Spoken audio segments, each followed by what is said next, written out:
că este corner. Da. Hai că o dăm acolo. Vedem dacă avem noroc și gol. Schlotterbeck. Vă zic, nu cred că o să vă intereseze, dar vă zic că... cum se spune? Doamne, am emoții, de asta vorbesc așa. Vă zic că nu cred că o să vă intereseze, dar pe Schlotterbeck l-am luat acum în locul lui Araujo de 96. Vreau să le iau pe Drăgușin, dar v-am zis că este o legendă mai bună. Poate că nu mai am mulți bani, chiar nu prea mai am bani, dar măcar mi-am luat unul.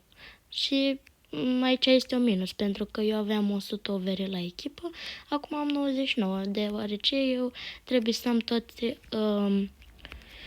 jucătorii upgradați până la cea albastră de jos și atunci o să mi se facă 100.